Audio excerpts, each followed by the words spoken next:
Good morning, and this is Girish, VP Volunteer Development. We have Sonali Kedkar with us. She is a AVP Volunteer Development. We will start today's webinar in 5 minutes. Before that, let me take you through our agenda. PM Forum will start in some time and will continue for an hour. Then we will take a break for 10 minutes. We will be running our PMI presentation during the break time. At the end of the session, we will have question answer followed by vote of thanks and certificate giving. We have two important announcements. At the end of the session, we will request all participants to provide your feedback, which help us to improve in our coming sessions.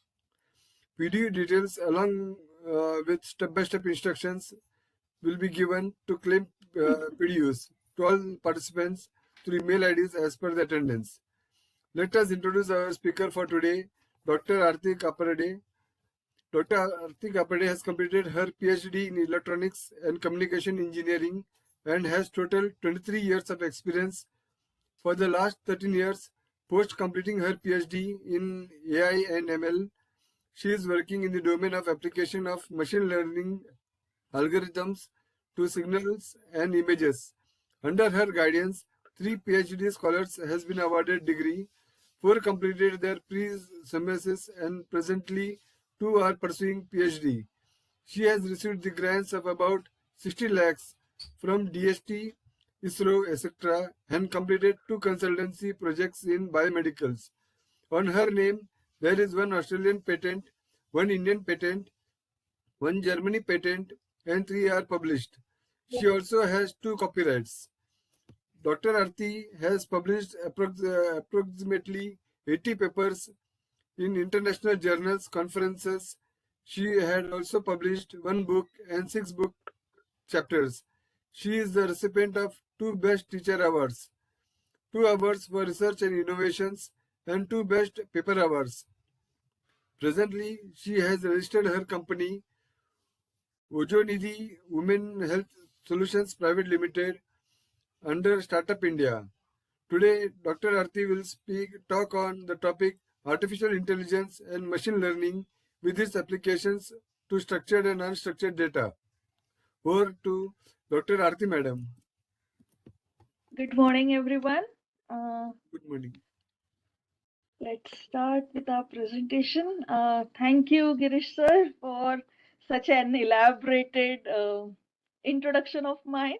But I am a very small element in this huge world of artificial intelligence and machine learning. And dear participants, I will try my level best to make it as simple as possible because as it is said that when it comes to AIML, 90% of the share of success of this algorithm lies with the data. So let's begin with today's topic. Artificial intelligence and machine learning with its application to structured and unstructured data. So, what about so important about data? First, we should understand that. So, data science connects the world by condensing the previously, what I should say, dispersed, diverse information into a small component. But with all that talk about big data, the first question comes to everyone's mind is that how business can use it.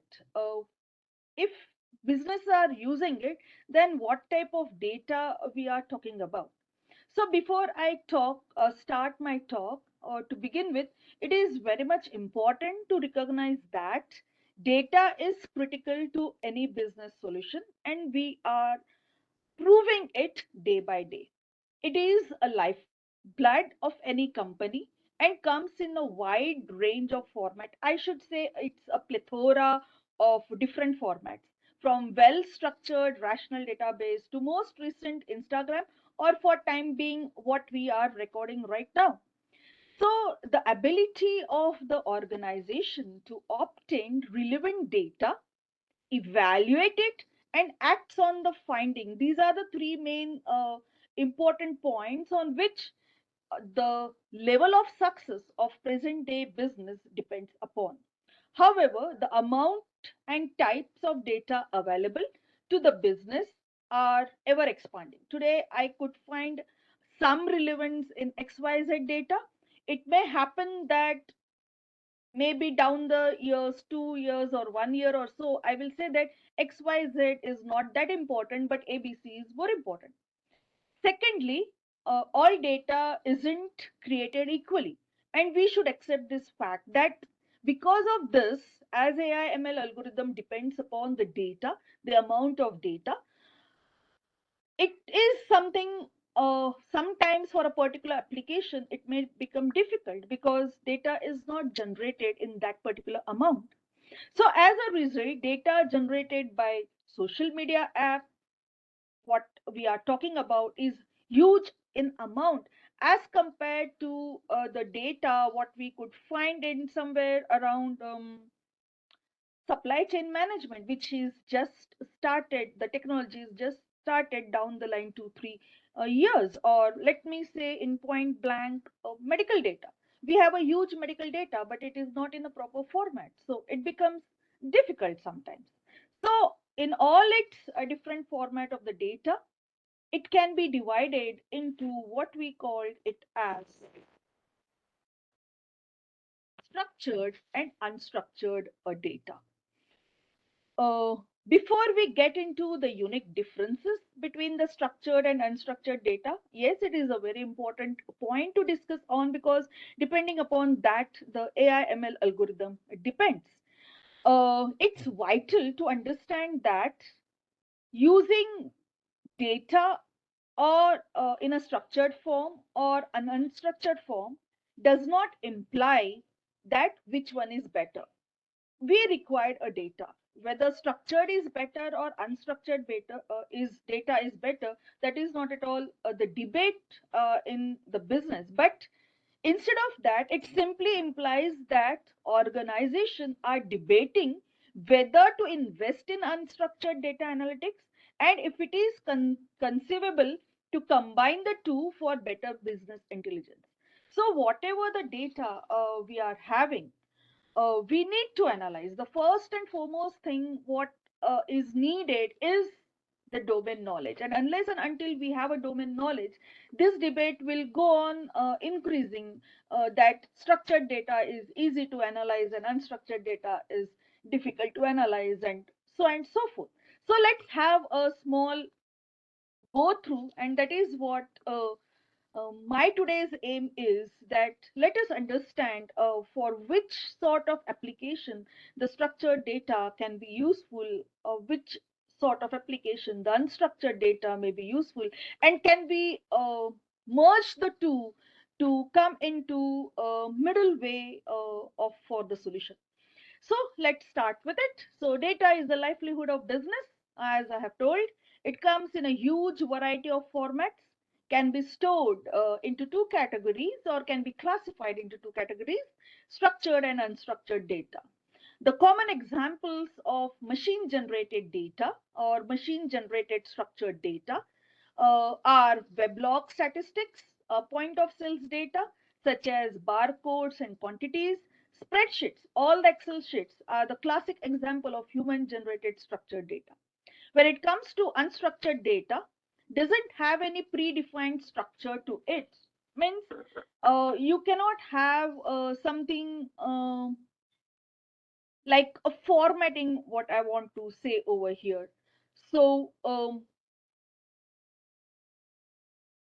so it doesn't have any predefined structure to it, and it comes in all diversity of forms. The example of unstructured data varies from images to text files like a PDF to video, audio files, to name few. Okay. So first of all, we should understand what is exactly the data is. So in order to understand, there are basically 5 questions what every business organization try to understand to highlight the fundamentals of both structured and unstructured data. So first one is, who will be using the data? Am I going to use it as a researcher? or some bank is going to use it for tapping the potential customers or the customers who are in the requirement of loans, or some doctor is going to use it in order to reduce his pain of going into the details of the images to find what is the spread of cancer. So the next is what type of data you are collecting. So it depends upon the application. It may be something like doctor may not be comfortable with a structured data because they work with all images, but it may happen that a finance company or a banking company may be comfortable with their excel sheets or the data or what they are going to get it into excel sheets, that is a structured one. So when does the data need to be prepared? Before storage or when used? Now, this data, what we are talking about, cannot be used in its raw format. We have to do a lot of, I should say, hell of data pre-processing for that particular sense. So how much data should be storage? When it needs to be storage? Because with the data coming up in due course of time, it's computer system which are falling short of. You need a cloud. So how much data we should store? How much data we should analyze? Then again, as I have told, where will the data be stored? So if it is something like you are working on images and you are working in the domain of deep learning, and you said that I'm going to skip the machine learning part, I won't directly give the engine to derive the features, so and so forth. So in that particular case, I required thousands, maybe 5,000, 6,000 of images also in order to get the proper validation.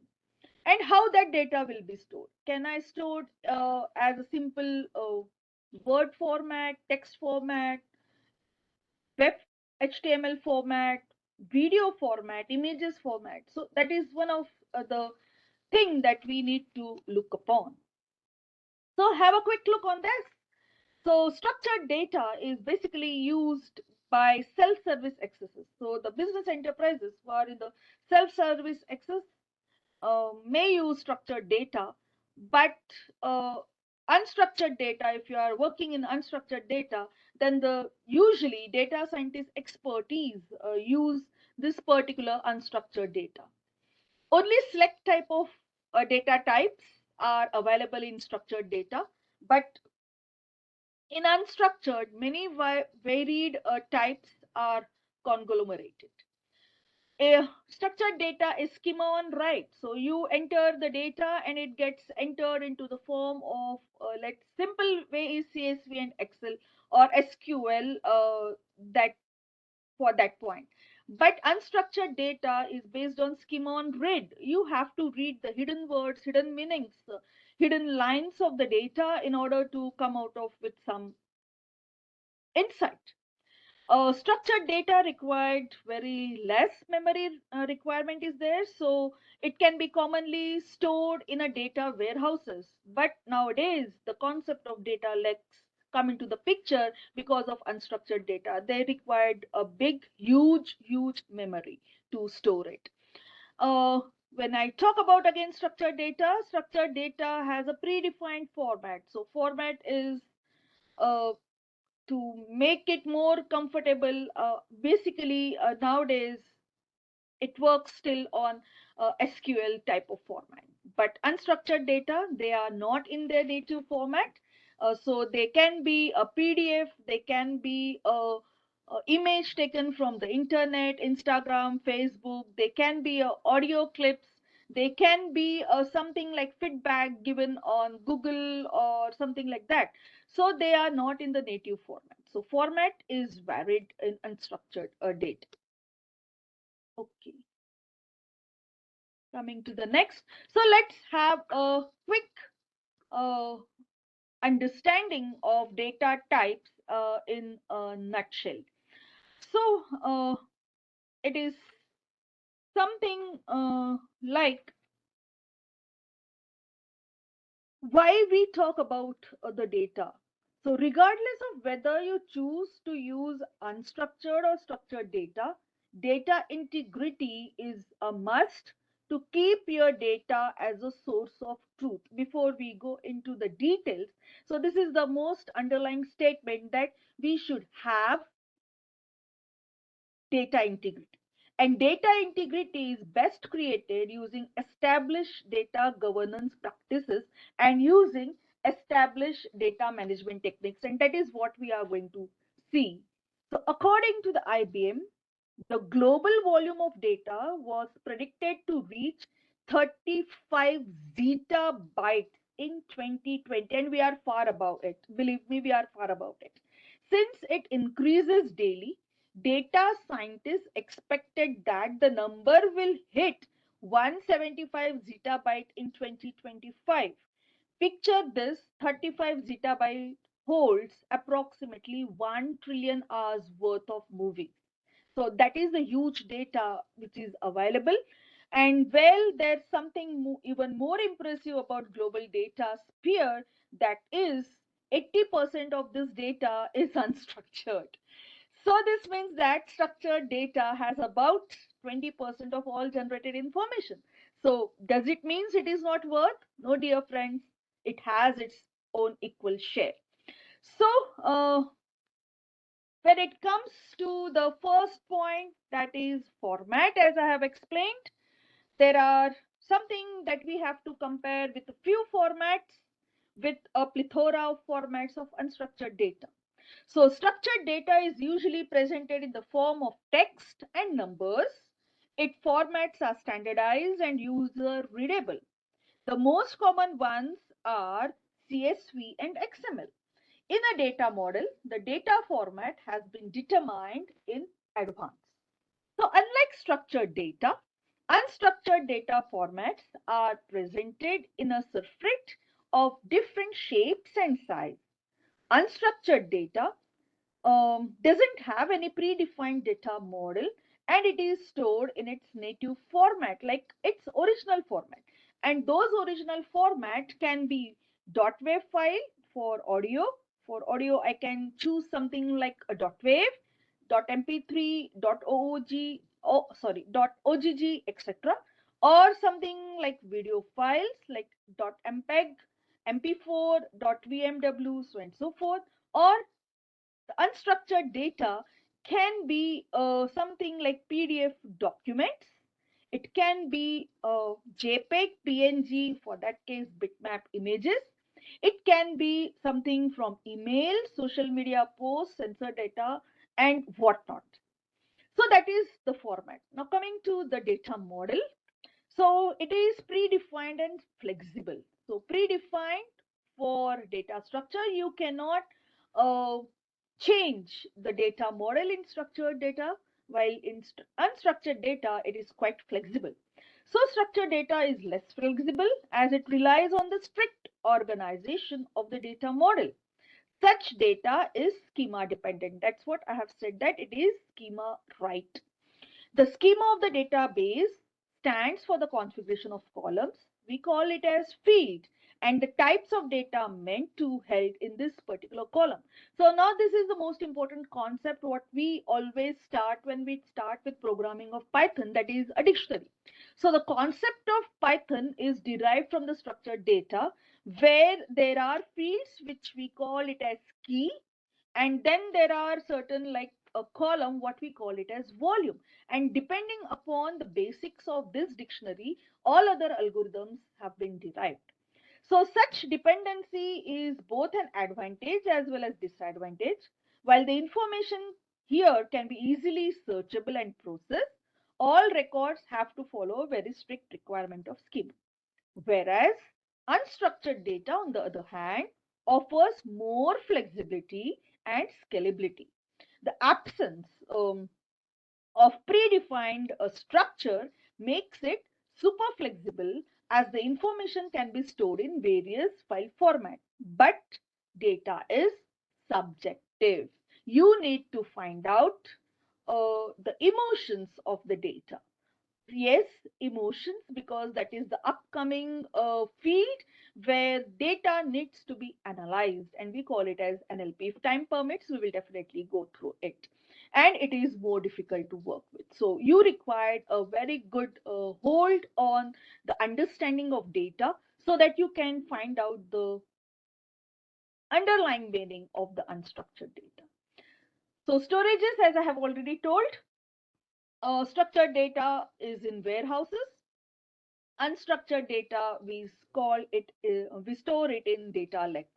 So if we apply data for analytical purposes and use so, we call those as data pipelines.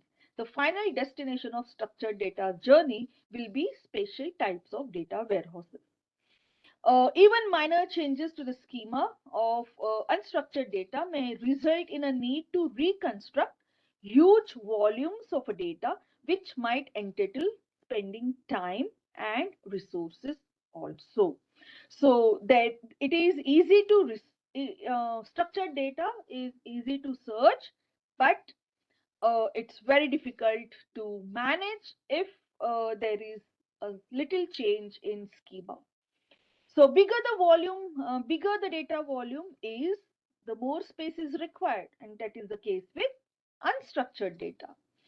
A picture with high resolution, for example, weighs a lot more than a textual file. We always say that we get more knowledge when we look at a particular picture. We can inference the picture in different forms. But if I just give you numbers, if I give you just something like alphabets, then it's very difficult to find the other meaning from that particular data.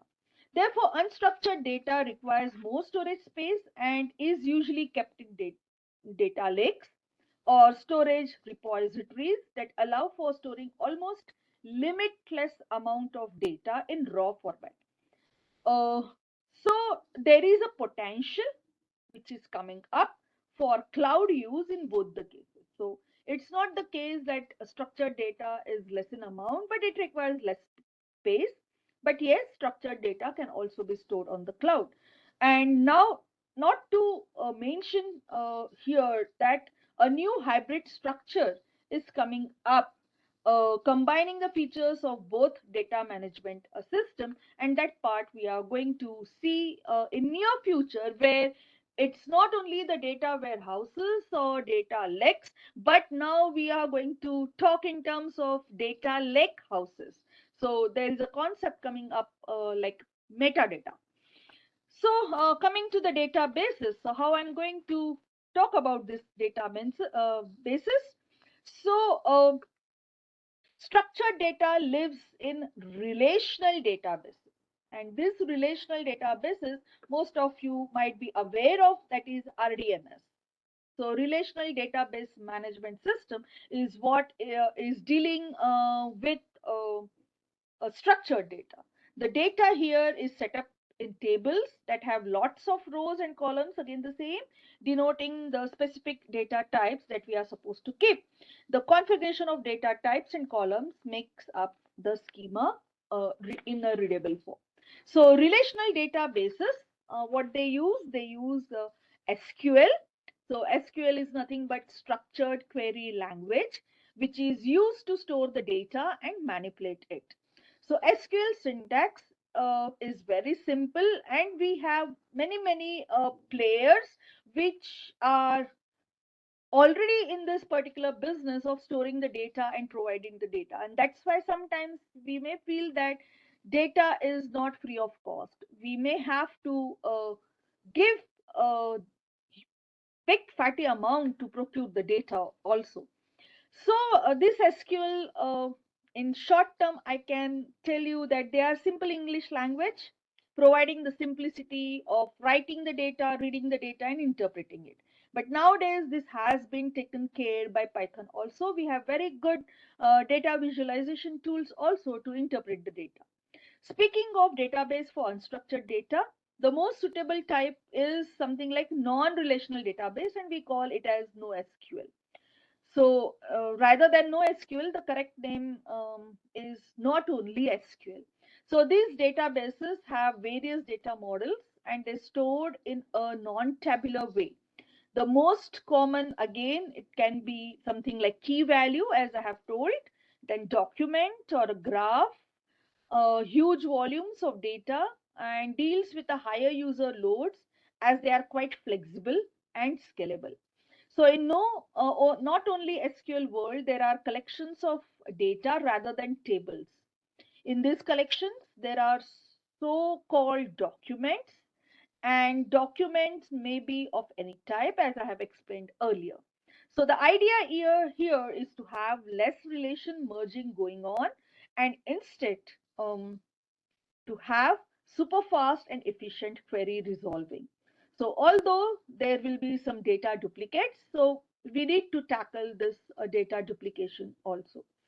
So for ease of search, as I have told that structured data is overall easy to search and process, whether it is a human who processes the data or the program algorithms. So algorithms for structured data is quite easy, but whereas unstructured data, it is lot more difficult to search and analyze.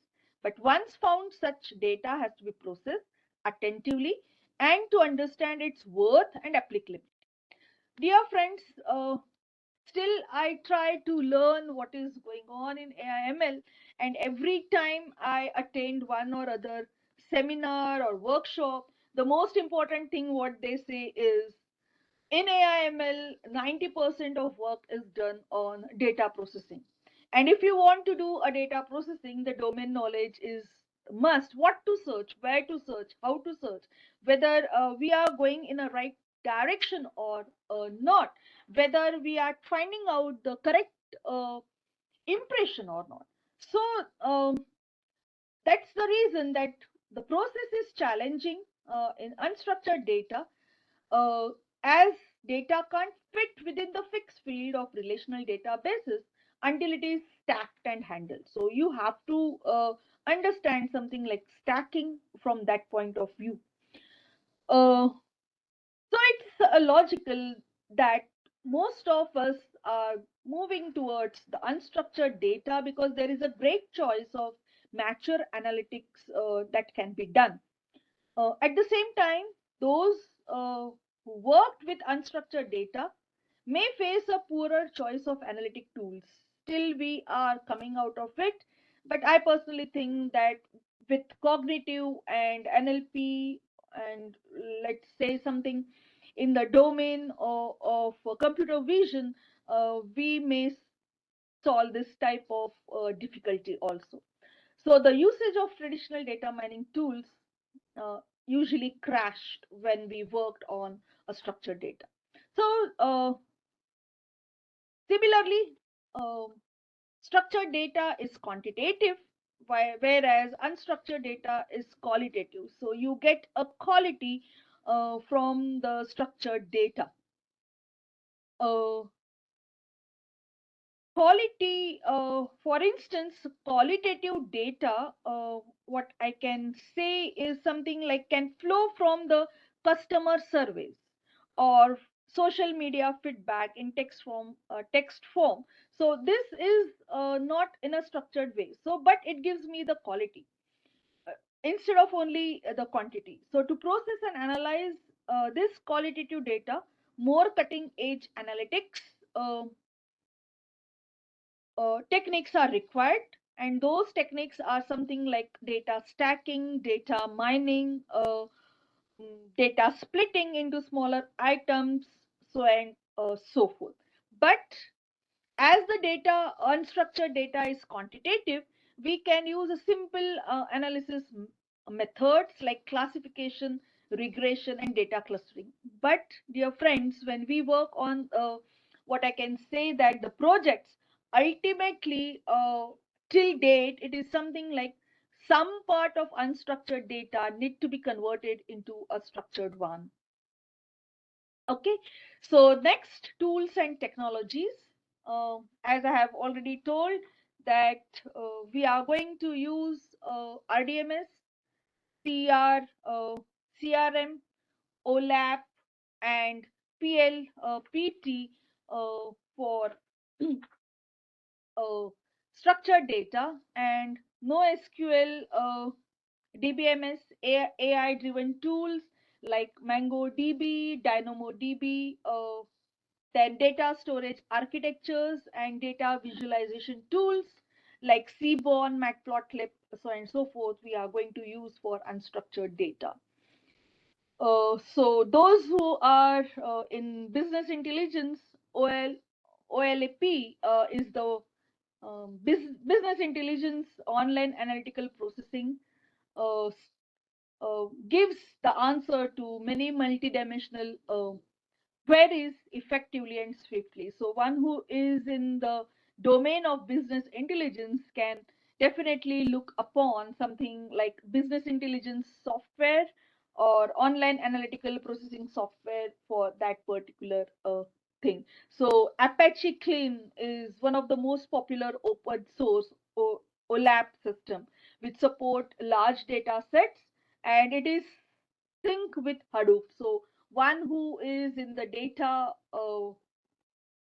warehouses domain, they might be aware of that Hadoop is one of the data storage or data modifying a platform. So, so who all can work with this type of data? What type of specialty we require to work with this type of data? So, anyone anyone who is having the knowledge of a domain, anyone who can find out the inference from the data can work with AIML techniques for the structured and unstructured data. So basically, depending upon the what I can say that complexity, we have said that one who are business analytics or simple software engineers or marketing analysts, they are quite good with the structured data. But for unstructured data, usually data scientists or engineers or analysts with a deep expertise of the data, how to visualize the data, how to inference the data, these are the one who knows this can work very easily with the unstructured data. So coming to this particular, what I can say that conclusion point of structured, unstructured, and now I'm going to introduce something like semi-structured data. What I have already told that today's era, no one can work only on the structured data, no one can work only on the unstructured data, but there are two more important points which are uh, coining up. One is semi-structured data. So semi-structured data is a mixture of structure and unstructured data.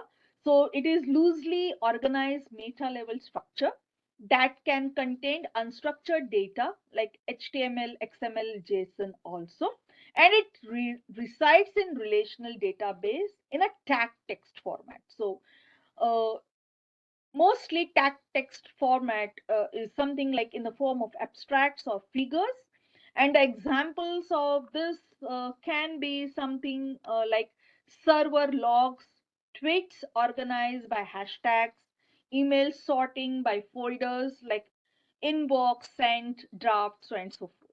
And one thing I have not kept on the um, my presentation, but yes, down the line, the day is not far when there will be some conferences working on how to work with metadata. So, what is metadata? It is one step ahead of semi-structured data also. It is a not normal form of data. It is a data about a data. So, it describes more relevant data information, giving it more significance for the data users. And for example, I can say something like documents metadata may be something like author or file size or date of generation of that particular file or keywords to define that particular document. So with this brief introduction of various type of data, let's have a quick glance how much we are following, whether I'm on the right track or not. May I request Girish sir to please pop the poll? Yeah, thank you.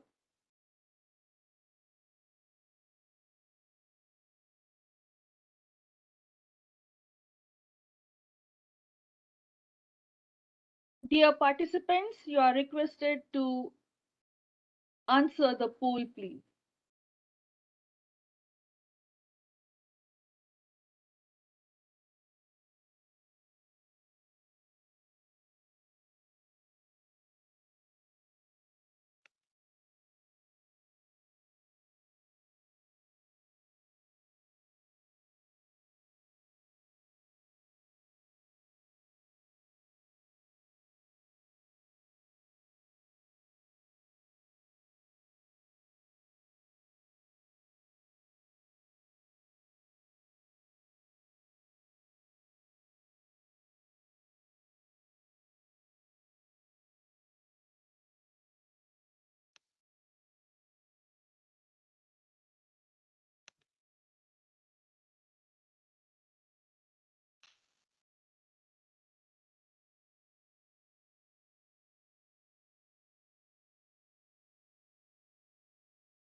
Please hurry up. I'll be closing the poll in 15 seconds.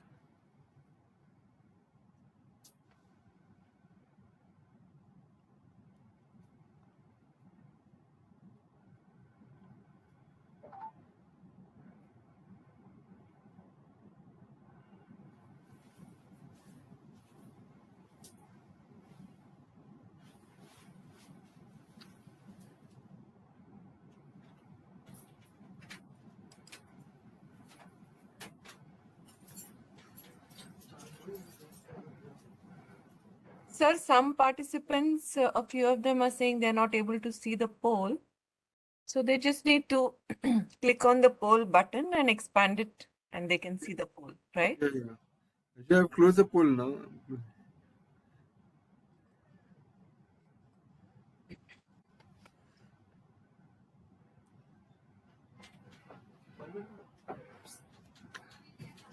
Okay, so let's have a quick review on the polls so that it will make me comfortable uh, if we are on the right track or not.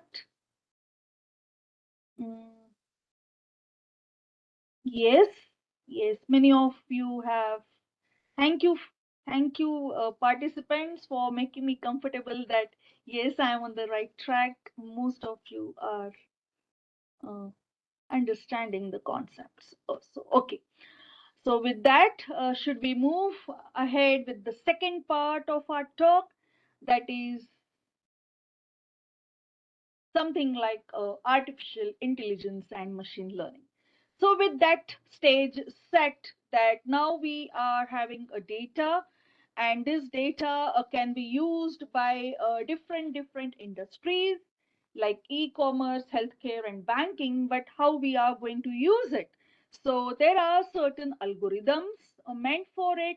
Whole as such is known as artificial intelligence. So basically, what it's a famous diagram, what you can get it from the net everywhere. You pop up AI ML, the first diagram what you get in Google is this particular diagram, which tells us a very good understanding that artificial intelligence is a universe, and in that a small continent is what we are going to talk about. Till present era, it was only the machine learning and deep learning which were the continent found under artificial intelligence, which is a science. Let me repeat it, that it is a science. Most of the foreign universities keep this AI ML as a science. The reason behind that is it's nowhere what we say that no technical field have the authority that yes, only I can use it. No, it is not like that. Even a person who is working in e-commerce or a healthcare or a banking or a finance, maybe engineer, non-engineer, mathematician, physicist, chemist, everyone can use this AI domain, and that's why they call it as a science devoted to making machine think and act like a humans. And here most important machine what we talk about is a computer system. Most of the data is done through the computer system. And what is machine learning? So again, as a part of that, the machine learning focuses on enabling the computers to perform tasks without explicit programming. So dear friends, if you are afraid of the programming of AIML or deep learning like that, believe me, now it's far different what it was down the line 5 years or 6 years. Now you have libraries associated with that. You have to just understand a library and apply it. And deep learning is again easier than machine learning, because in machine learning at least we should have the knowledge of a data and which features we are interested in. But if you are working with something like audio files and image files where you are unable to find out some interesting point in that, don't worry, it's a deep learning which will help you out. So deep learning is a subset of machine learning based on artificial neural networks. So there are huge neurons present over there. Number of layers are too much, so in short uh, time we will come what is the difference between the machine learning and deep learning in that sense. So let's start with the main difference between the AI, ML, and DI. So again, I will repeat, you will find that I'm going towards more uh, pinpoint. So if I take a funnel, then the top of the funnel is something like AI, and as we go down, we go into the deep learning, and then few more technologies are coming up. So AI stands for artificial intelligence and is basically the study process which enables machine to mimic human behavior through a particular algorithm. So whatever is the algorithm, we are not worried about much. So even if it is a data visualizing where you can find out some inference from the data, whether it is a dependent variable or not, and how the sales are going to change during the month of December, January, or March. So everything what you understand is, or what machine tries to understand and makes us to visualize, is something like AI. When it comes to machine learning, so ML stands for machine learning and is the study that uses statistical methods. So you come to the domain of something like probability. What is the probability that this particular format belongs to particular cluster? So it includes something more mathematical tool, enable which enables the machine to improve their own experiences. And when I talk about something like deep learning, so that is DL, is a study that makes uses of neural networks. So neural networks, when I was studying neural networks down the line, it was so difficult for me to crack my what we say subjects for my PhD, that uh, applying the neural network, understanding the neural network, programming the neural network, it was so difficult down the line 10, 12 years. But nowadays thanks to different programming languages and technologies, that it is not that difficult, and we can stack thousands of neurons or neural network layers to program. So what exactly it does, it imitates the functionality just like a human brain. So we have a number of neurons, and a child doesn't have to uh, what I can say that doesn't have that capacity of recognizing apple. So how we teach them, like that we teach deep learning. We simply keep apple in front of his eyes and say it is apple, it is apple, it is apple, it is apple, and then suddenly a child start recognizing that it is apple. And what is machine learning? We tell children that it has this type of shape, it has a color. When you cut it inside, it will be something like pale white or yellowish shade, and then it is apple. So we try to teach the child with the features. But in deep learning, we are not teaching with a feature. We are just putting the photograph in front of his or her eyes and start saying it's apple, it's apple, it's apple, and the mind gets tricked. So AI is a broader family consisting of ML and DL as its component. ML is a subset of AI. DL is a subset of ML. So more deeper and deeper look we are getting into. So AI is a computer algorithm which exhibits intelligence through decision making. So it will just tell us that this is what I have plotted. Now you have to make the decision. So one step ahead, ML is a AI algorithm which allows system to learn from the data, and DL is a ML algorithm that uses deep, that is more than one layer of neural network to analyze the data and provide the output accordingly. So we are trying to reduce our own pains by going from AI to ML and ML to DL. Next, this is some algorithms which are involved in AI is search tree, and much complex maths is involved in AI. So in search tree also you may require the use of entropy also. So if you have a clear idea about logic, that is maths, involved in behind, and you can visualize the complex functionalities like what k-means will do or support vector machine, then it defines the ML aspect. So if you can sense the features, the most important features, and if you can analyze the features um, what are derived from the machine learning algorithm, or in that sense, if you can think about a machine learning algorithm which can give you the better classification and regression, then it's better to you work with machine learning algorithm. We will come in due course of time why companies still believe in machine learning algorithm.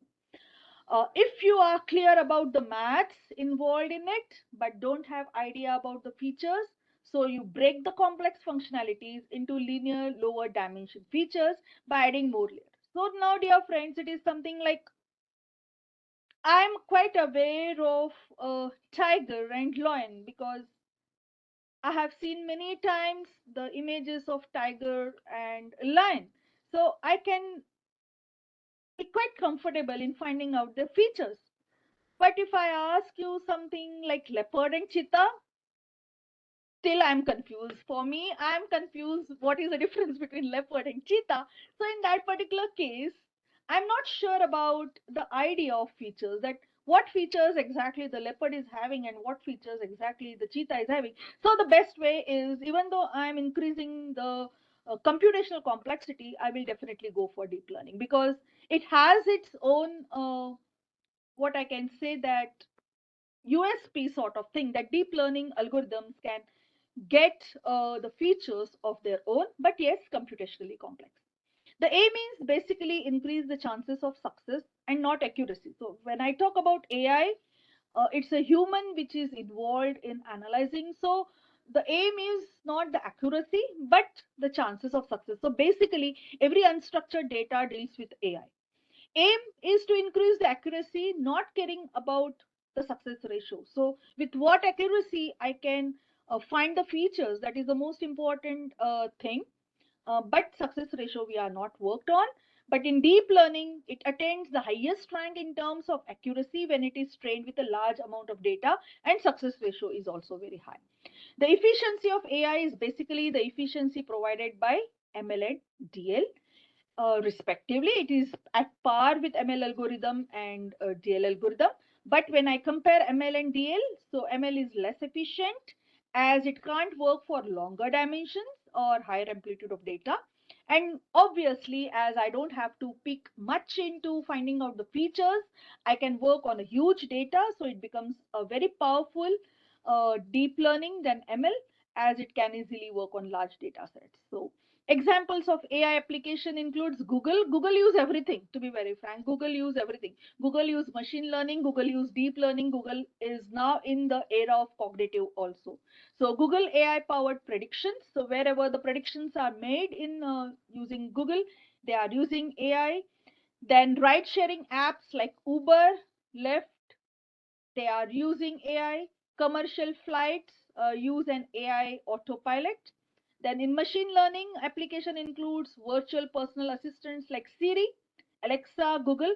Now, when I talk about something like Siri or Alexa, if someone else talk, it may not recognize, because Siri, Alexa is something um, meant for features related to the user only. So you have to train once you buy these products.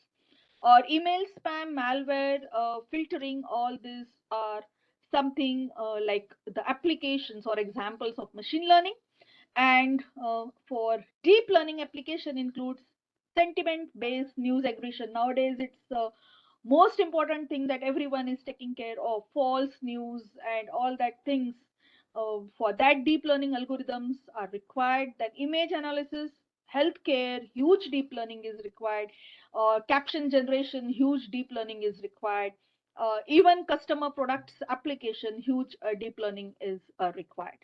Now, coming to the other aspects, this is the general aspects of AI.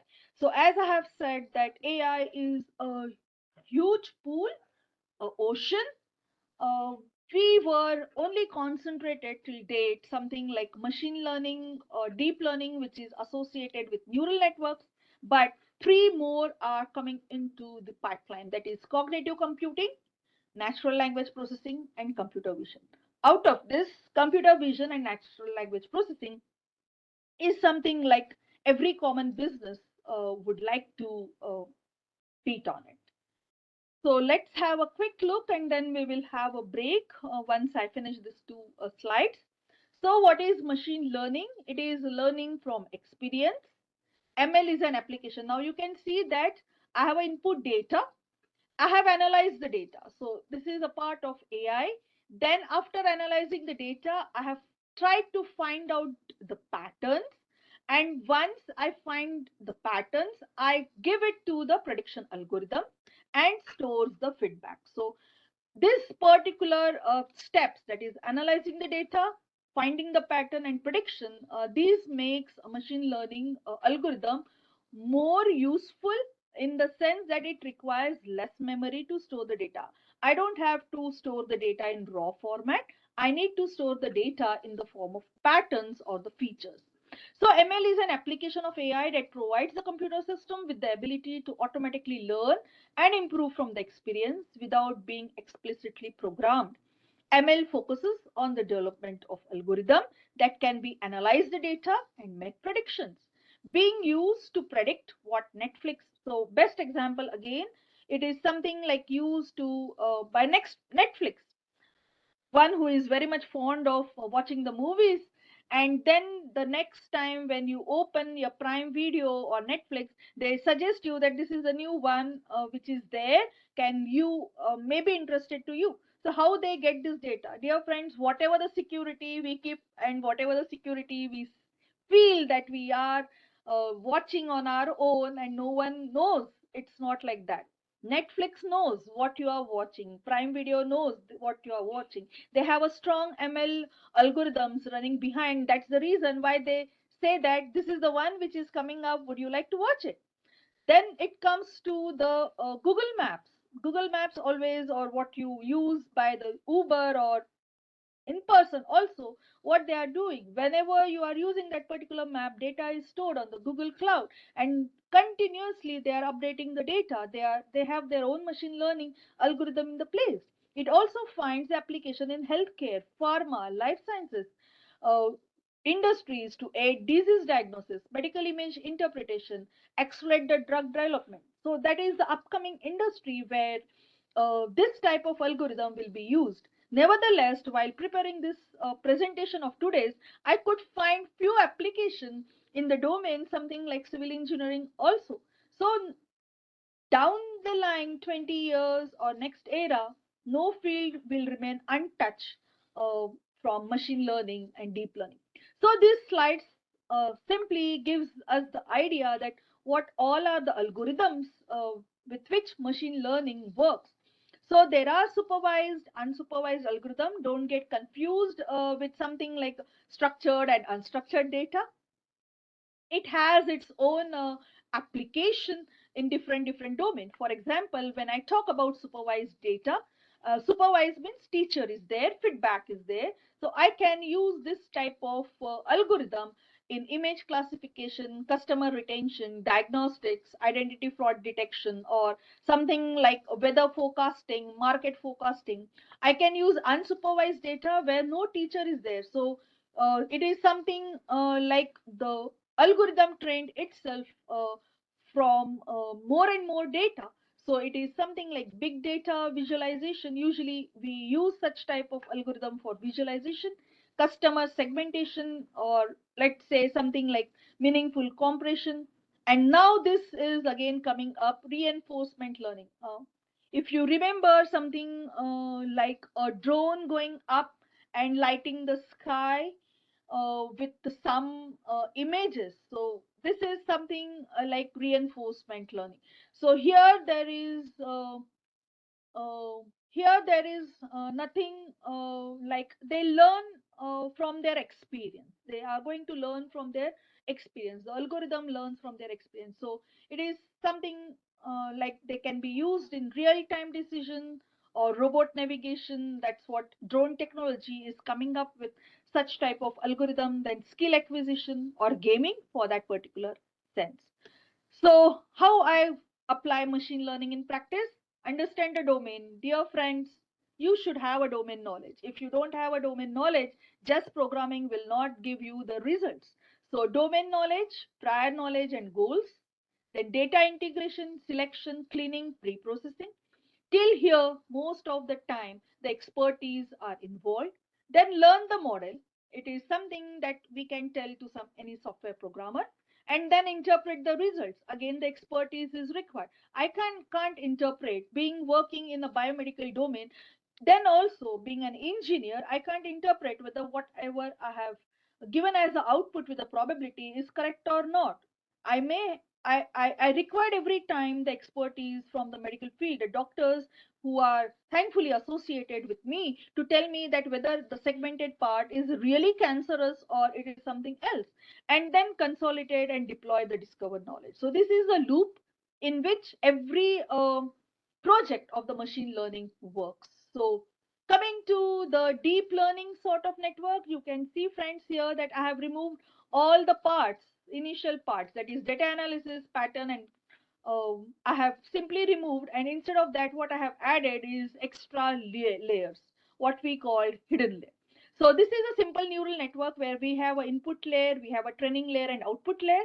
But in deep neural network, this input or hidden layer, we are going on increasing depending upon the data and depending upon how better we can extract the features. So our job of training the algorithm is done by directly the hidden layer neurons. So deep learning is a subset of machine learning that employs artificial neural network that learn by processing data. Multiple layers of artificial neural network work together to determine a single output from many inputs. For example, identifying an image of a face from a mosaic style. So if I send my um, what I can say that image in a mirror also, it can give, even in the nicely white shining tiles also, it can recognize my face. So neural network learn by processing the training examples.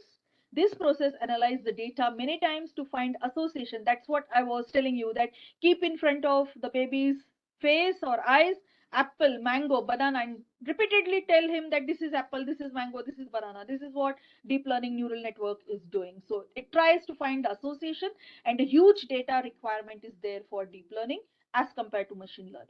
So machine learns through positive and negative reinforcement of tasks that carry out, which requires constant processing and reinforcement process. So this is a simple example of deep learning neural network. Don't get afraid of all these things. First layer, we call it as convolution. They are a filter mask. The second, max pooling, because we cannot handle that much of data. So if I'm convolving a simple 3 by 3 image by 3 by 3 filter mask, I may get something around 2 raised to power 9 coefficient, which is very, very huge. Then again, max pooling will try to find out the features most prominent. Then again, we will try to perform the calling and max pooling. So this convolution and max pooling you can repeat n number of times, but dear friends, less is also not good, more is also not good, because time is the most important factor along with the features also. And then the last layer is the normal, what I can say that neural network layer, what we call flattened. So these layers are now replacing my previous two steps of machine learning. And after I give it to the fully connected neural network, and I can just mm, classify the object, whether it's cat or the dog. So why pooling? Why pooling is required? As I have told, the huge data generation, and I have to control the data. So subsampling pixel, I'm talking in terms of images, because deep learning mostly used when images or audio files are used. But when you have HTML, Excel, or text document, deep learnings are not used. There are different techniques which are used. We will come soon. So subsampling pixels will not change the object, like bird, and after subsampling I will get a bird also. There is a very beautiful video I have seen just 2 days back, where a person was making a proper cutouts, small cutouts of images, and he was segregating one over here, one over here, and then again joining those cutouts. So that is a very good example of pulling, but as I have seen just 1 or 2 days back, I'm unable to incorporate in this presentation. But if you could find it on net, please go through it. It is a very good example why subsampling does not change the object. So we can subsample the pixels to make image smaller. Fewer the parameters we require to characterize the image. Otherwise, it becomes very difficult to find the relevant images. That is what we call dimensional reductionality, which is again one of the most important tasks what we have to take while deep learning.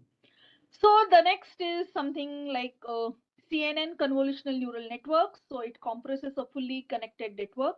Again, it's the type of deep learning neural network. It reduces the number of connections, shared weights on edges.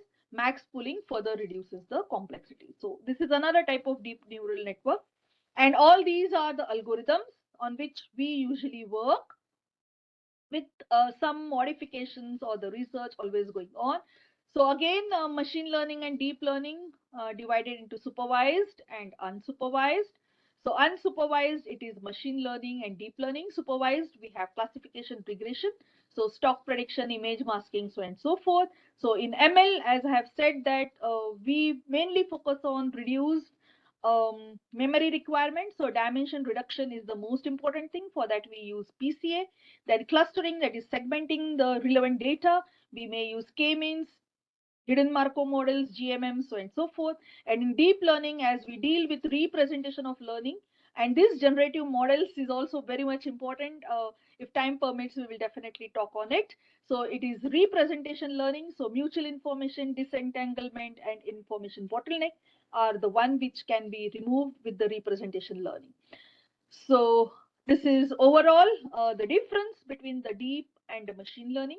So in machine learning, I have a feature engineering, which is the important aspect, who will help us to find out the features.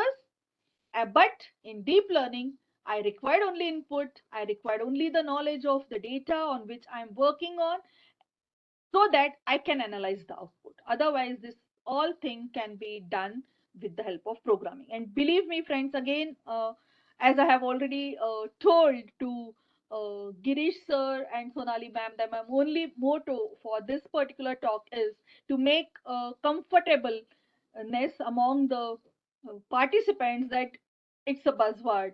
Image, what we call it as machine learning and deep learning, with coming uh, facilities or libraries, what we are getting, anyone who is having an excellent domain knowledge can work in this particular domain. So this is just a differentiation. Data requirement: deep learning requires large data, can train on lesser data, provides high accuracy. Lesser accuracy takes longer to train, takes less time to train. It requires GPU to train properly, and it can be trained on a simple laptop also. And hyperparameter tuning can be tuned in various different ways, but it has limited tuning capabilities. So, can we, okay, can we have a break, sir, now? Girish sir, Sonali ma'am? Yes, madam. Yeah, Madam, do because we have any otherwise questions? they have Dharan questions. madam. Okay, Okay, okay. so I'll read out some of the comments, Arti. Yeah, So Praveen says it's a wonderful and a great presentation. Prashant says the example of Netflix and Uber are good to know, great to know.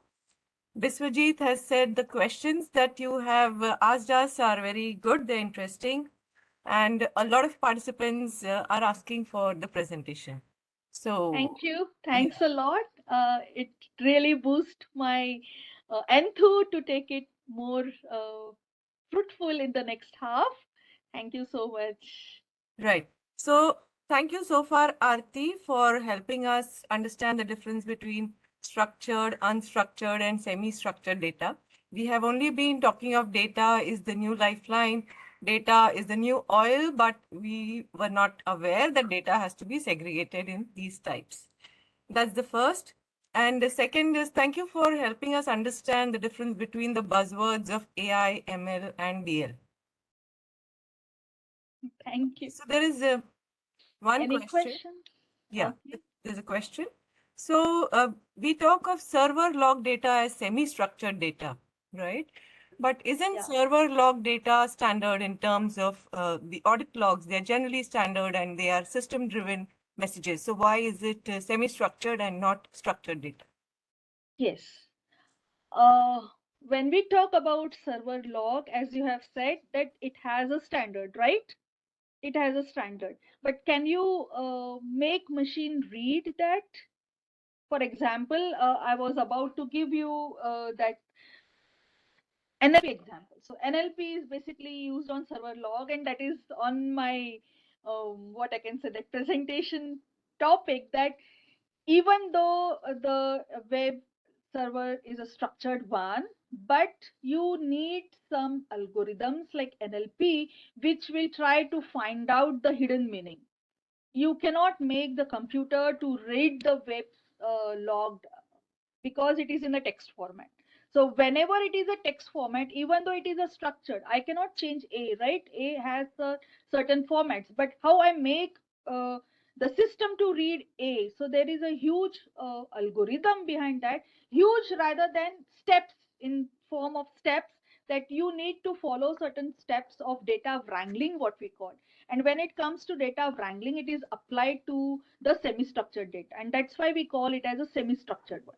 While representing, it has a format, but while reading, it is not having a format. It is something like computer, we have to make the computer understandable for that particular data. Data should be understood, so it comes under, that's why it's come under the semi-structured one. Okay. So that's it for the question. For at this point of time, we have a lot of comments which I can read out at the start of the next session. So okay. Okay, madam. Thank you. Thank you, everyone. So we will take a small break of 10 minutes and we'll be back at around 11:20. Yeah. Thank you. Okay. We will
Welcome all after a small break.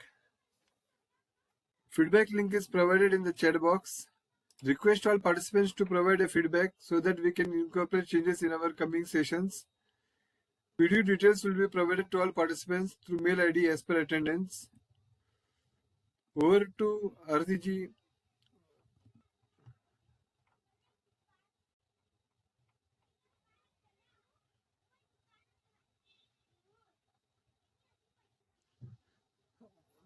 Madam, you are on mute.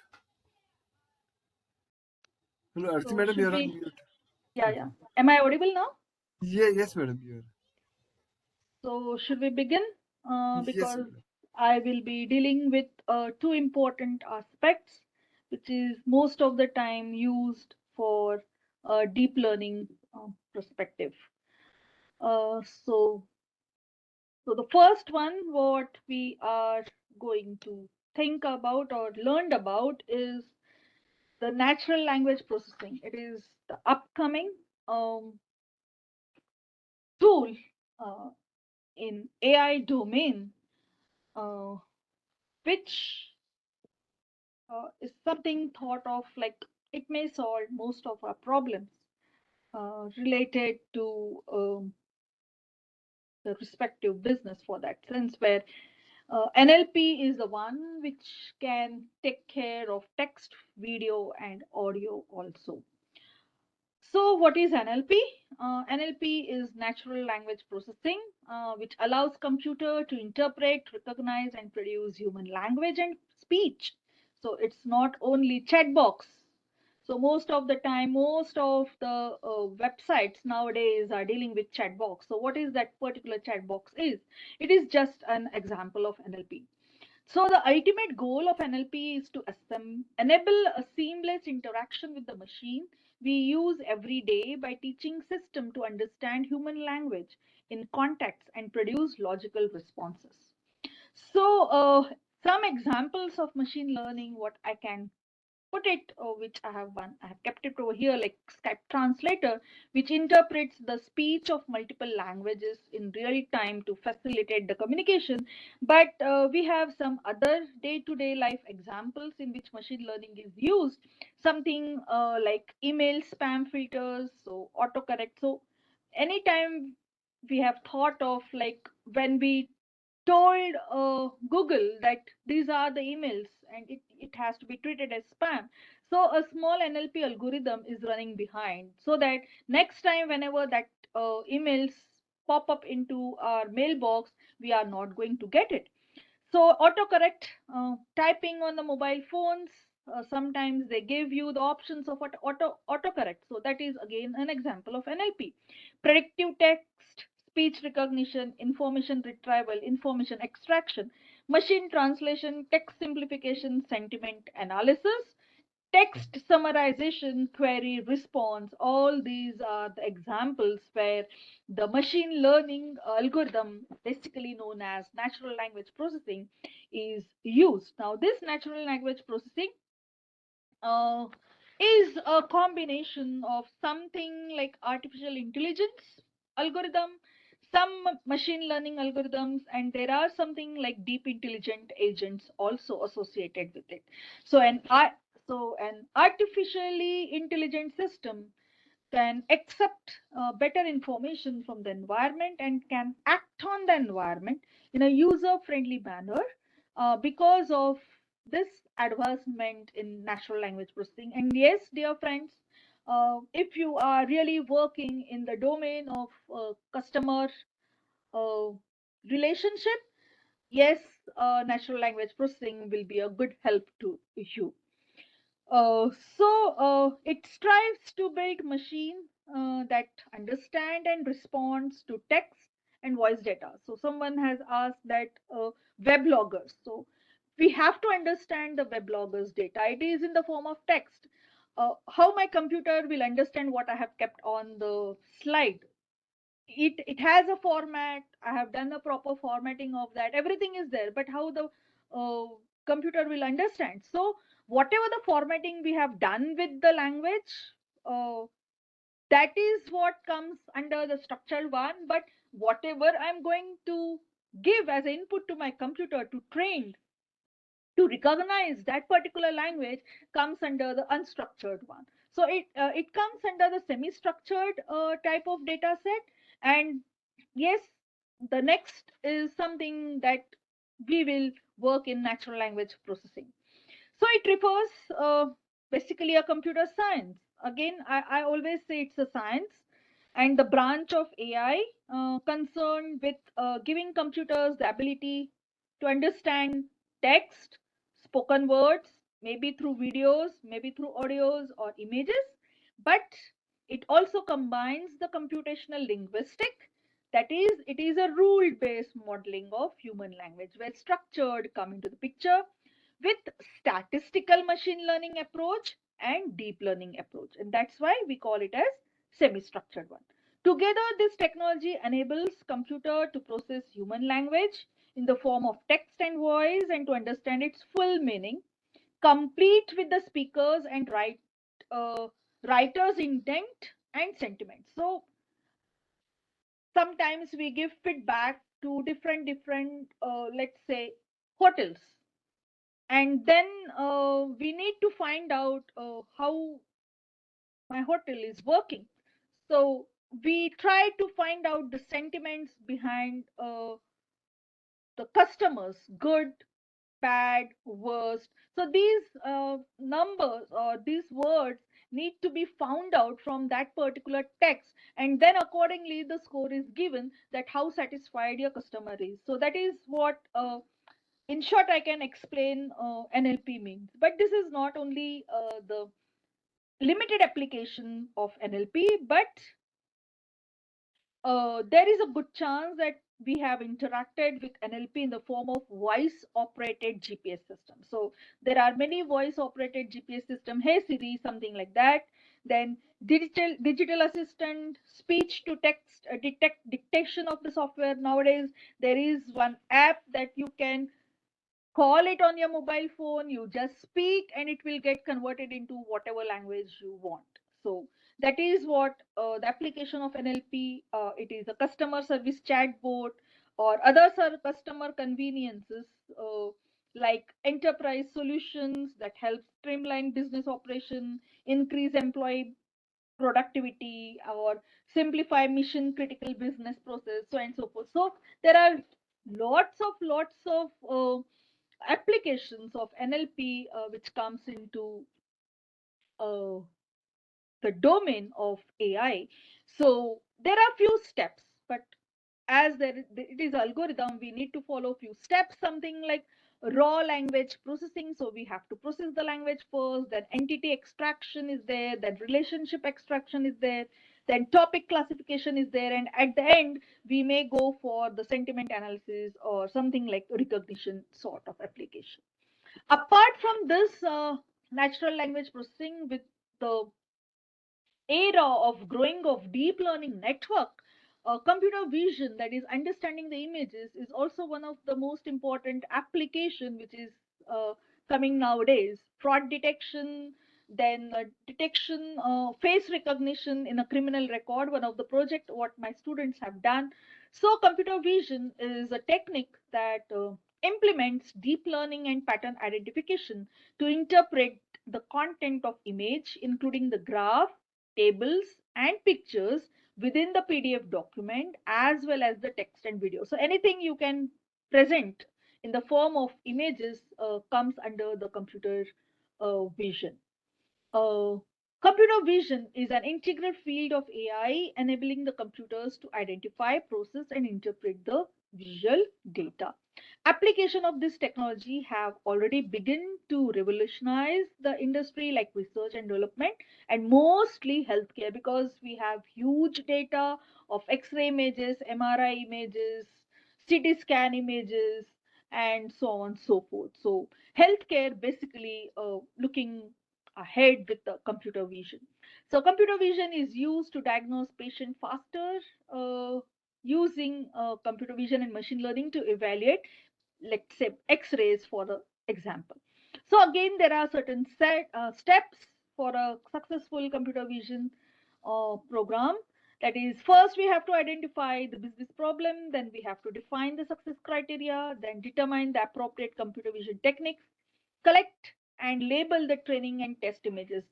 Step 4 and step 5, even though there are two steps, but if we fail in these steps, the complete architecture of ML will go into vain. And that's the reason why I always tell that domain knowledge is must. So when I have to label my training and testing data, I need someone expert who can tell me that yes, this is the data of this particular commodity. Then train and evaluate the model, deploy the test, and iterate the solution. Now, the world is not that small enough to accommodate everything in AI domain. There is a one big huge world coming out, which we call it as cognitive computing. And this cognitive computing is coming up in a sense that I can think in my mind that I have to move the hand and my artificial fingers will start moving. So that is the level of cognitive computing we are trying to achieve. So everything you think in a brain, and that will happen. So one of the such project, one our student has already done at MIT WPU, where I need to think that I have to move towards the right side, and then suddenly what we call that I'm not remembering the name, indicator, yeah, and the indicator will start blinking on the right. So this is what the next generation may be talking about, that yes, I'm working in cognitive computing. So cognitive computing is another, I'm not boosting it, believe me friends, this is the project what we have really done. I have to just think that I have to move my vehicle towards the right, and right side indicator was blinking. I have also seen one of such project in NUS or NTU Singapore. I'm not remembering. I think NTU Singapore, where the smart vehicle conference was there, and luckily we got into their cognitive lab where they were experimenting on a gorilla, that how we can control his brain signals, and giving the brain signals how the gorilla can move its different parts of the body. So it's coming up. So its a purpose is to imitate and improve interaction between human and machine. Cognitive computing seeks to recreate the human thought process in a computer model, in this case by understanding human language and the meaning of the images. Together, cognitive computing and artificial intelligence strive to endow machines with a human-like behavior and information processing abilities. So before we go ahead with some application and use cases, have a quick look and then we will go detail one by one. So let's have a practical application of structured data. So online booking, we all do, whether it is hotel booking or ticket reservation services, leverages the advantage of predefined data model on all booking data, such as dates, price, destination, etc. And it fits into a standard data structure with rows and columns. So ATMs are a great examples of how relational database and structured data works. All actions a user can do follow a predefined model. Inventory control systems.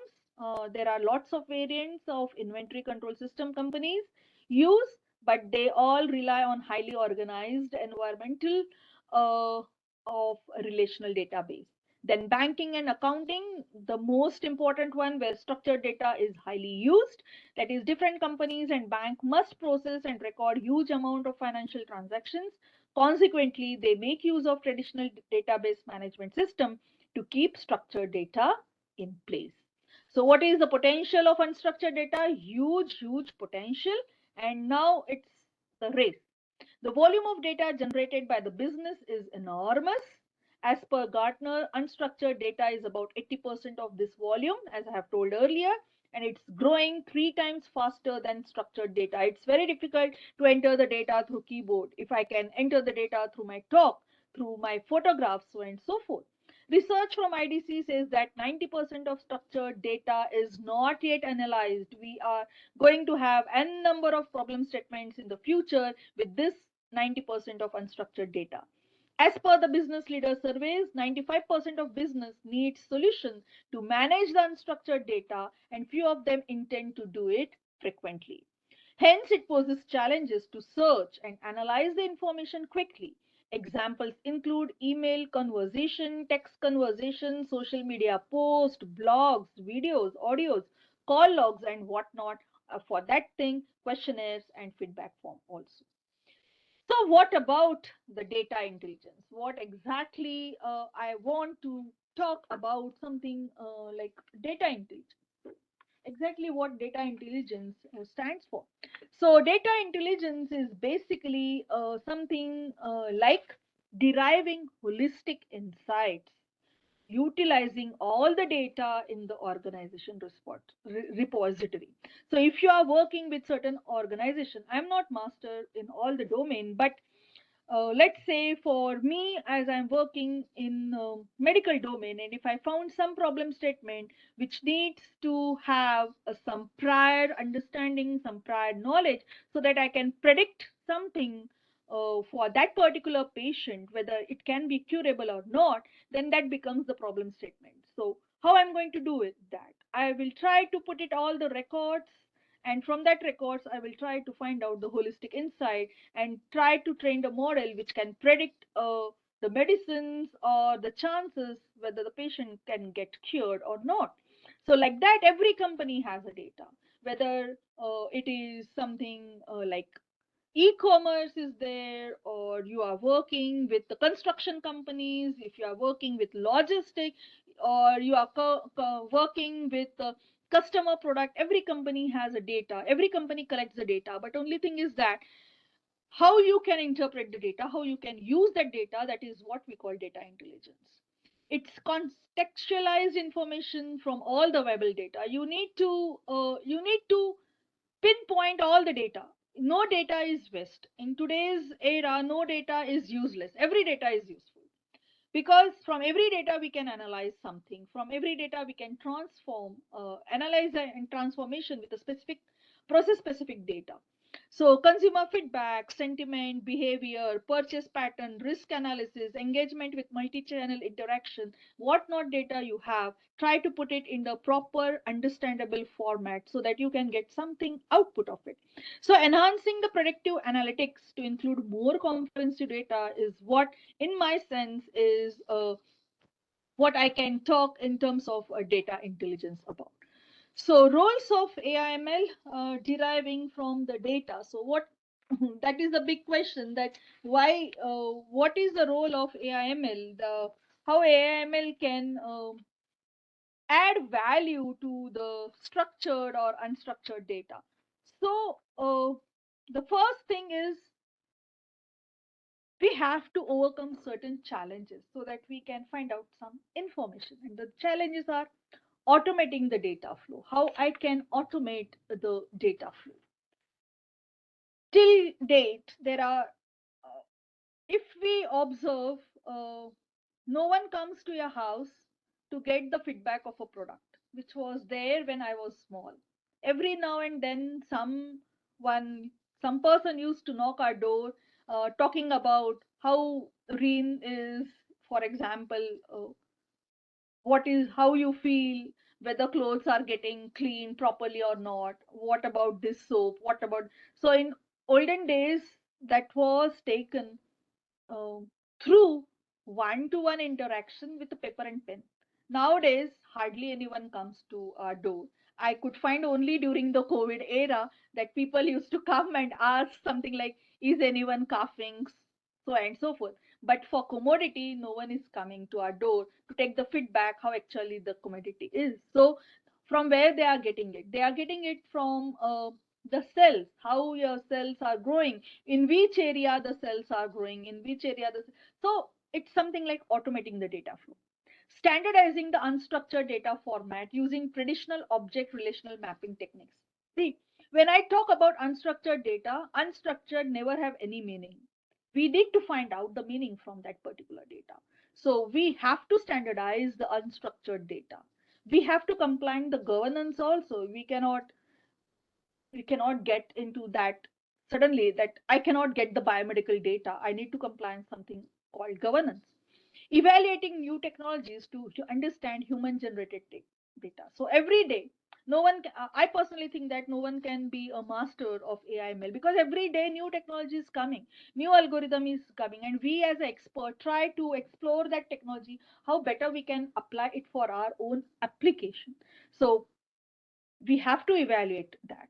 Increase the accessibility. We have to increase the accessibility for the data, and this is very very difficult. Believe me friends, this is very very difficult in medical field. You won't get access to the data, you won't get access to the doctors for that thing. So among the different sources of unstructured data, text becomes the most challenging kinds. That is, AI/ML techniques like pattern recognition, sentiment analysis make it possible to not only understand but also make use of such complex unstructured data to convert into meaningful one. So AI/ML runs complicated analytics on unstructured data analytics and help to identify data points from millions of unformulated data formats. It categorizes data and rectifies errors and redundancy. It studies data relationship, conduct data modeling. It implements data visualization, use digital image technologies and pattern recognition to interpret image and video content. It implements NLP to obtain insights to human generated natural language unstructured text and queries that traditional machine language cannot comprehend. It empowers data analysts with a greater automation, better efficiency, enhanced scalability, and high accuracy in processing and understanding the unstructured data. So these are few examples of unstructured case studies. We will go domain wise in due course of time. One is sound recognition.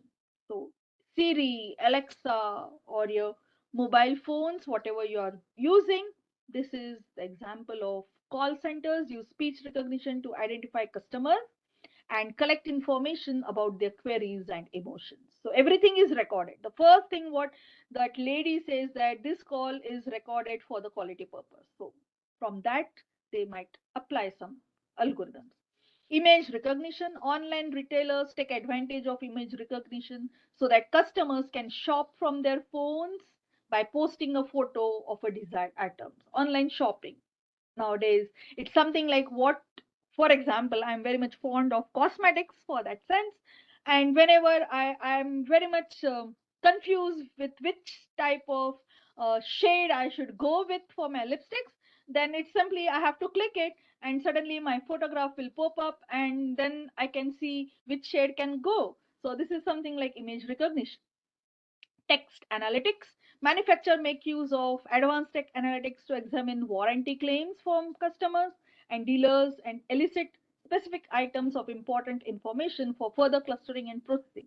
Text analytics is the need of the hour, and many of them are going towards that. Google, Facebook, Twitter, they are the most one in text analytics and NLP. So chat box, anything you type and you start going into the deeper and deeper. So it is using NLP for text analysis. Chat box helps different companies boost customer satisfaction from their services.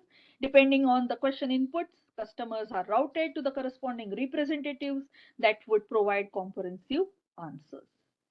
So this is a time for a poll again. Let's have a break. May I request Girish sir to have polls, please?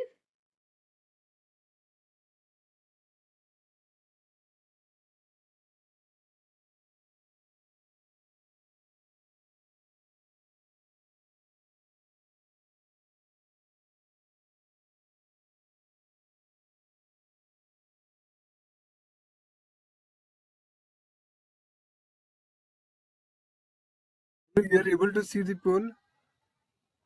Yes, sir. We can see the You poll. okay.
We are able to see the results, sir. Yeah, so let me go through this. Mm, yeah, it's okay. I think it's time for me to slow down on AI/ML. Okay, it's good to see this particular results. Many of them have given good responses, but yes, okay. Nevertheless, we are always in the learning phase. So let's go towards the next, that is application, what we called case studies in healthcare. So this is my domain where I use machine learning in healthcare domain better because it gives me better imaging and diagnostic techniques. We could successfully implement what I can say that bone age assessment for a kids, what we call it as Tanner White algorithms, and doctor presently use 13 bones and we could give the same results with the help of 5 bones. So we have used a different machine learning and deep learning algorithm for that. So there are applications in machine learning and healthcare. Then detecting disease in the early stage, yes, predictive medicines are there. Then providing personalized treatment. This is another one of the important case study what I would like to highlight upon, where we started working on telemedicine sort of thing. So it is something like providing personalized medical treatment, clinical decision support. Yes, if doctor, this is the one which is mostly used in foreign countries where there is a lack of medical practitioners and you require the urgent support. So clinical decision support is one of the thing. Drug discovery and research, genetics. We call this particular domain as bioinformatics, where the day is not far when we will come with a concept of something like artificial baby also. So drug discovery and research, it has its own advantage because it becomes very difficult for us to find all the combinations, permutations for the chemistry or biochemistry to design a drug. But yes, machine learning and deep learning may help us to find out n number of combinations to find a drug for a particular disease. And definitely towards the other side, that nowadays many of the companies are using machine learning algorithms to prevent medical insurance fraud. So this is the health sector where predominantly they are using the machine learning. So this is something like use cases in finance. Cyber security is the most important thing in finance, and cyber security also forms something like a one of the part of artificial intelligence. So where I'm going to use my AI ML, basically these are, rather than AI ML, these I will term it as a data visualization, which comes under artificial intelligence.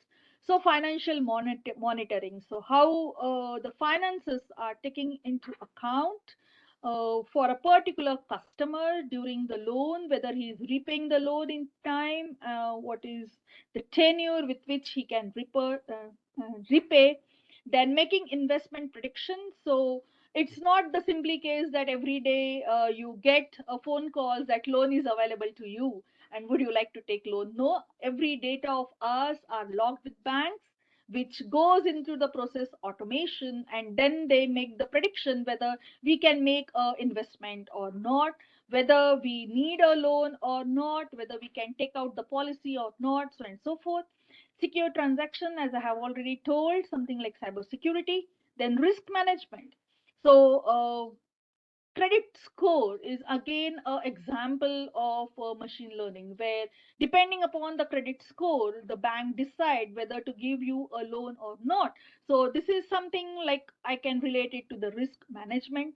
Then algorithmic training, then I'm not very much sure about this particular aspect, but yes, it is also one of the field where the algorithms are written for trading purposes, especially in stock exchange or so.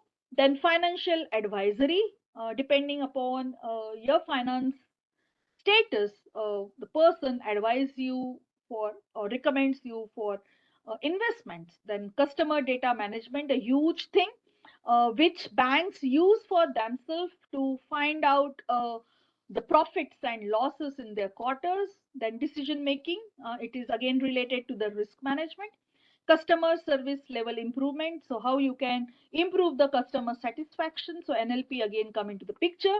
Customer retention program, nowadays customer feels that there are n number of options and we move from one place to another. So what is the reason that customers are moving around and how we can improve it?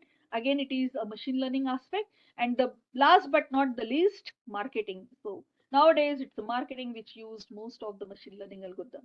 Yes, someone in the chat box have asked something like, I'm a civil engineer, I read during the break and how I can use machine learning. So I'm not that good, but yes, nowadays AI in building and construction industry is coming up. We can use something like on offsite manufacturing and automation. So whatever the automations have been done, you can use over there. Smart building operation and health of a building is nowadays done through a vibration analysis. And when it comes to the vibration analysis, I know this particular part because one of our faculty is studying in structural. She's very good in structural management, and then she told me that, Arti, we have certain vibrations uh, which we analyze on our own on the monitor. Can you make AI for that? So yes, smart building operation and health, that is the building health, we can use AIML. Construction management, progress and safety, whether it is followed or not, if incidents happen, what are the causes that incident happen for that particular thing, we can analyze it. Material design and optimization, this is again one of the most important parameter in which AI is used. Design and analysis, and the most important thing where every country is going is sustainability. So sustainability, life cycle analysis and circularity, these are the few examples which I could find in civil engineering department. Huge application in what fast moving customers, customer product design industry. So everything in today's era, most of the AIML is used by these people that one who worked in the product industry. So self forecasting, logistic management, demand sensing, tracking market trends, customer behavior analysis, sentiment analysis, all these are the examples of this. Yes, I suddenly remember one more example which I read few days back in traffic prediction and transportation. It may lead to somewhere civil engineering also, because transportation system have become crucial component and every country's economic development depends upon that. So yes, uh, there is a huge role of machine learning or AI algorithm in traffic prediction and transportation.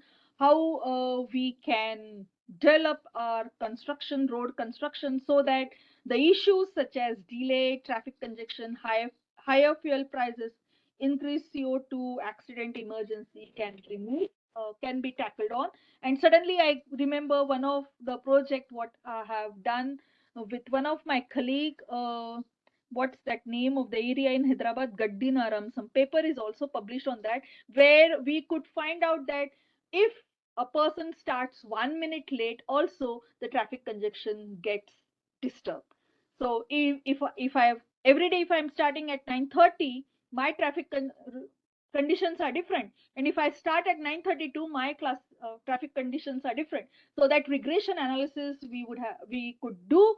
And he was a civil person. I just help in data. That's it. But yes, there are few examples and that. And this is the, if time permits, I will quickly go through the Sanskrit AI assistant, the how to build the model.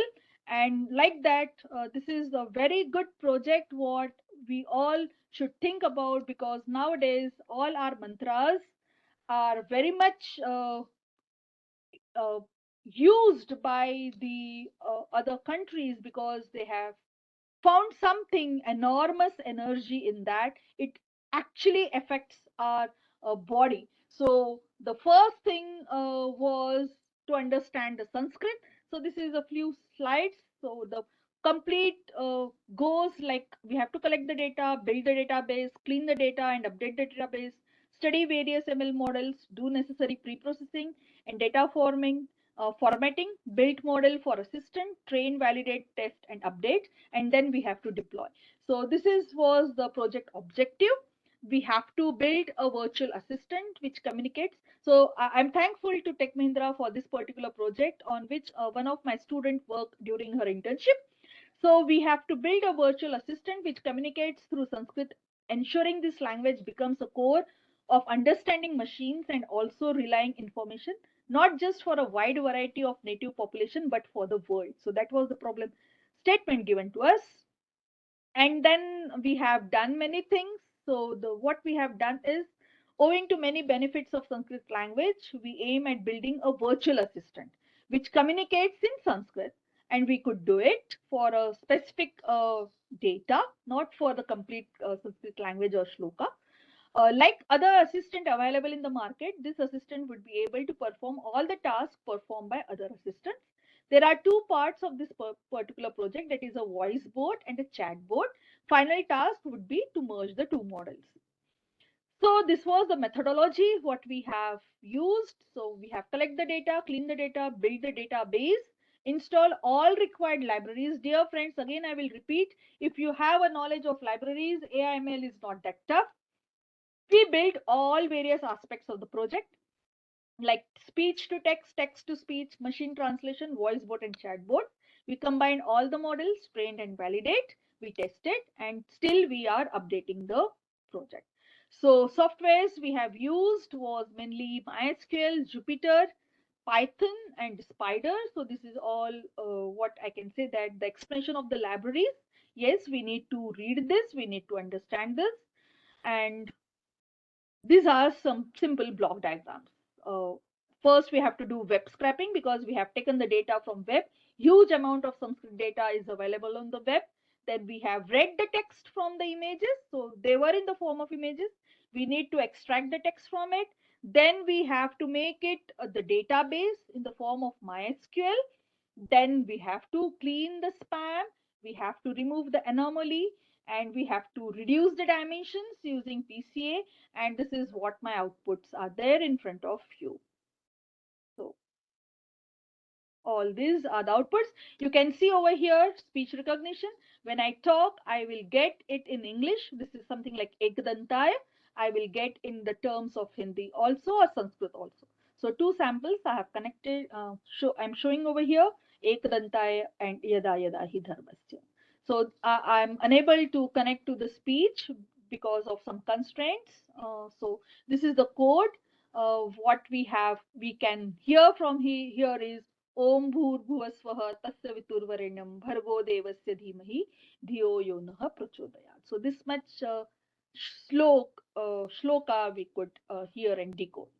So in the end, to conclude my talk, where we are, is it that difficult for us to work in AIML? My friends, no, not at all. We have an infrastructure layer already in place where the sensors, chips, industry data, biometrics, cloud computing, data services are giving us the data. We have a core technology layer which is there in place through a different Python libraries or SAS libraries like machine learning libraries, natural language processing, and computer vision. Where we are in the application layer.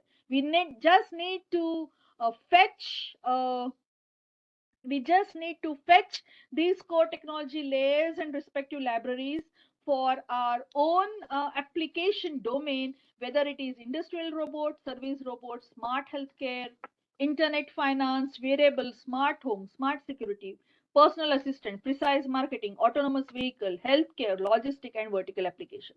So we are in the application layer. People are there to help us out with core technology layer and infrastructure layer. So the last will be something like, whether you are a sales marketing, IT system development, human resource, construction, finance, business management, medical health and care, there are specific domains where I have marked here something like, for example, EC, AI, and deep learning in a quantitative finance. So, who all people need to understand this particular aspect of AI? It is something like finance and investment. The person who is working with IT and system development, and the person who is working with business management need to have this particular knowledge or a control on that.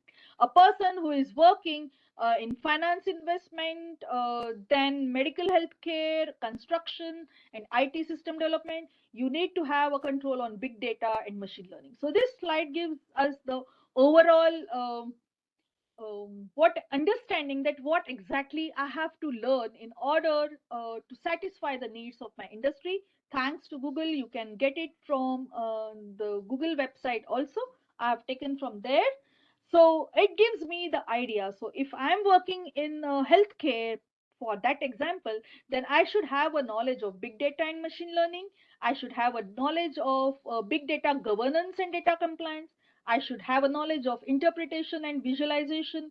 Then I should have a knowledge of business forecasting, predictive analysis for financial decision and marketing. And then I should have a knowledge of big data and predictive analysis. So if I can control on this particular aspect of an AI/ML, I can work comfortably in medical and healthcare. With that, friends, I thank you all for your patient listening and boosting my what I can say that boosting me to take ahead with such small contribution to AIML community. Thank you one and all. So may I have the last poll which deals with the application part? Yes, it's there.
We will close the poll in 15 seconds.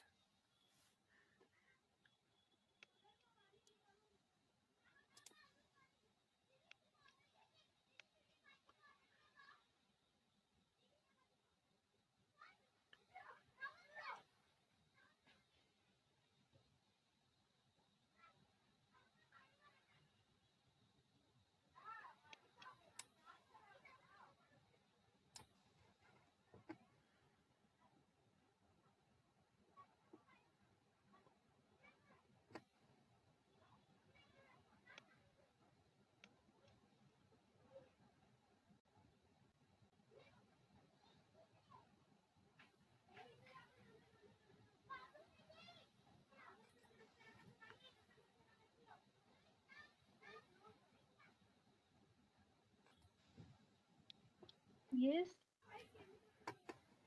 Uh, fine, fine, fine. So quite happy to know that at least application part is clear enough, and that is the good start to learn machine learning and AI/ML. That is, if this is the problem statement, which algorithm I should pitch upon. So thank you one and all. I would like to thank Sonali ma'am, Girish sir, and complete PMI Mumbai chapter for giving me this very good experience of talking in front of all the variety of plethora of the people from different domains. Thank you one and all. Over to you, sir. Madam, Sonali madam, Yes, uh, sir. any Yeah. questions? Yes, we have questions. So first of all, Arti, thank you again very much for we only knew of OMR and OCR, and thank you for introducing us to computer vision and cognitive computing. So there has been a lot of interest, lot of good comments from Devidas, Soumendra, Amjad, Dattatray, Chitrang, Praveen. So they have said it's like a course, and many of them have evinced interest in uh, thinking of this as a career option. So you have set a lot of people thinking. So Sachin is saying he is a mechanical engineer with 15 plus years of work ex, and can he consider this as a career advancement option? I'll just read out all the career advancement related questions together. Saurabh is from civil engineering and he wants to know how to apply AIML. Arindam is from construction industry and he wants to know how to use this. And Nihal is already using this for machine learning for monthly report data analysis, and he wants to know how to increase it to 95% the prediction for the next month. Okay. So first, person who is from mechanical engineering, yes, with mechatronics coming into the picture, where lots of sensor data is required for robotics, and robotics is a part of AI/ML. Nevertheless, anyone can learn AI/ML at any age if you have a knowledge of a domain, if you have a clear-cut idea about what you want to go ahead with AI/ML. Yes, everyone can pursue their career in AI/ML. It's not that difficult, but yes, it should not be something like it will be difficult if you are a mechanical engineer. I always tell from my own experience, I'm a teacher, so learning is in my blood. It's something like I love learning. So if you are a mechanical engineer and for example, I'm an electronics engineer and I shifted to biomedical field, believe me friends, I have to learn each and every aspect of my problem statement. So I need to learn biology.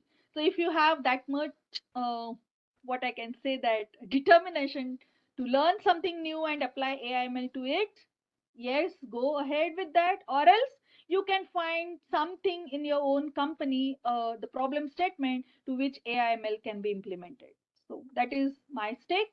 Civil engineers, people, definitely there is not much application you can find on the internet for civil engineers, but with the transportation, supply chain management, they are also coming into the picture for layouting for ease of the transport. Coming to the last question, one who is working on monthly data. Um, Data is the blood. More blood you pump in, better insight you will get.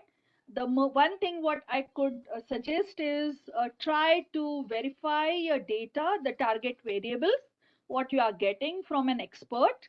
That can be a good start to get a better confidential level. So if you have a expert, or if you yourself is an expert in that particular domain, which can think about the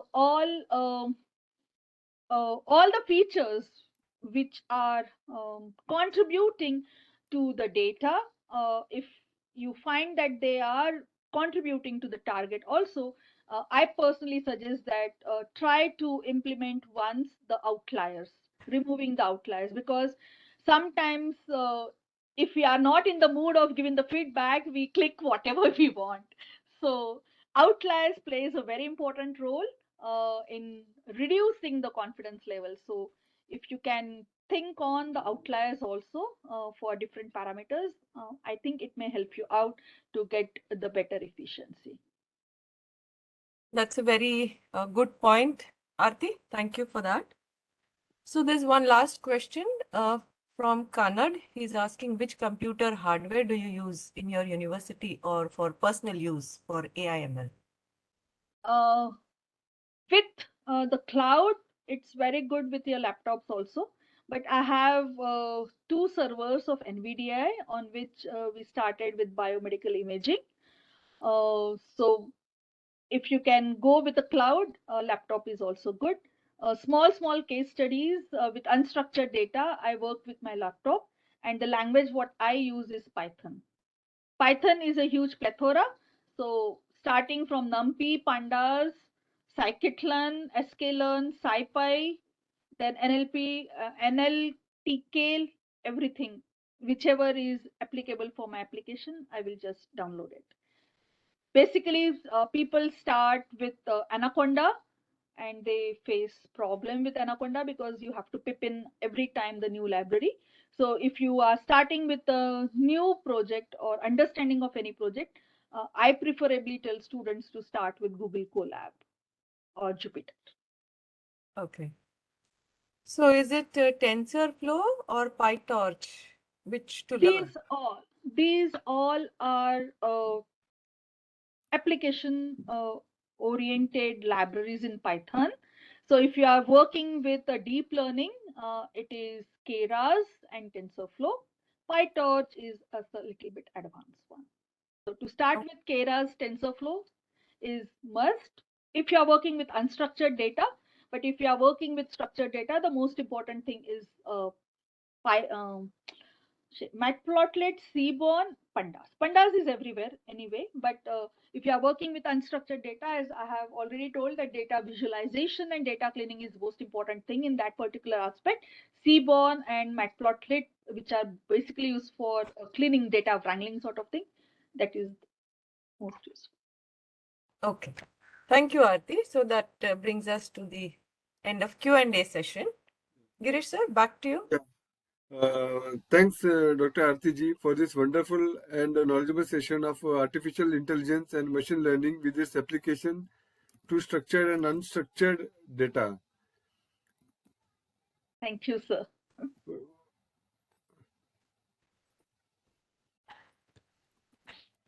On behalf of PMI Mumbai chapter, I would like to present a certificate to you. Please accept this certificate as a token of appreciation for giving us your time and effort and having this knowledgeable session. You will be receiving copy of certificate in mail. Thank you so much. Thank you so much. It means a lot to me. For the participants, we'll be sending the PDU mailers. So you can, along with the mailer, please provide the feedback. And special thanks to Sonali Madam for helping in making this session happen, and also Mr. Sunil and Tusha for their commitment to the session. Thank you all for joining this session. Thanks a lot. Signing off, I am ending the session. Thank you, everybody.